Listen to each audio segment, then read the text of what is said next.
monsieur. Bonjour. Bonjour. Bonjour tout le monde. Hello. Bonjour. Bonjour. Bonjour madame. Bonjour.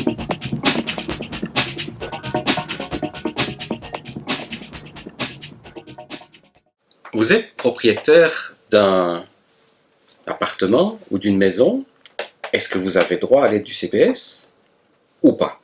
Eh bien là, il faut que je vous lise la loi.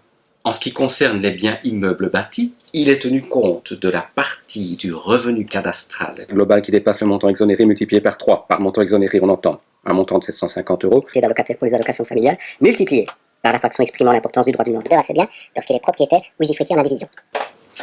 Bon, vous m'avez compris. Ce qu'il faut retenir de tout ça, c'est que lorsque vous êtes propriétaire de votre appartement, ou lorsque vous êtes propriétaire de votre maison, il y a des situations où le CPS peut tenir compte de cela et vous n'aurez probablement qu'une aide sociale ou un revenu d'intégration sociale limité. Par contre, ça n'est pas automatique. On ne peut pas vous dire vous êtes propriétaire donc vous n'avez pas droit à l'aide du CPS.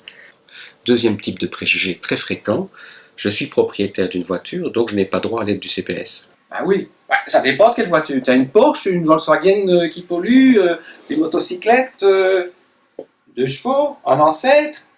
Mais c'est faux. C'est faux. Une voiture, ça peut être quelque chose de très utile pour retrouver un emploi, pour accéder à des formations.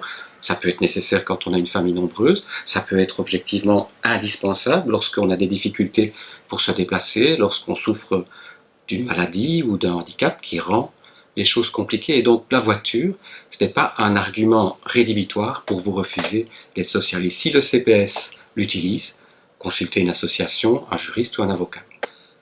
J'étais chômeur, je suis sanctionné, j'ai été exclu. Est-ce que ça veut dire que j'ai plus droit à l'aide du CPS? Ben non, pas du tout.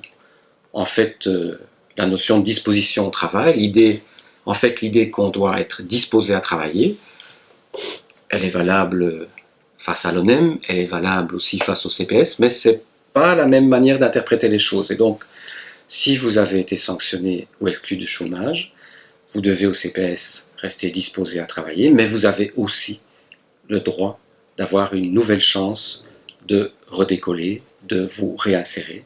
Et donc le CPS ne peut pas faire un copier-coller de la décision de l'ONEM en disant « vous n'étiez pas disposé à travailler, l'ONEM vous sanctionne, on vous sanctionne nous aussi ». Non, ça ne peut pas se passer comme ça. Vous avez droit à une autre chance, vous avez droit à vous remettre en route, à vous remettre en question et à repartir sur un meilleur pied, et le CPS doit vous y aider.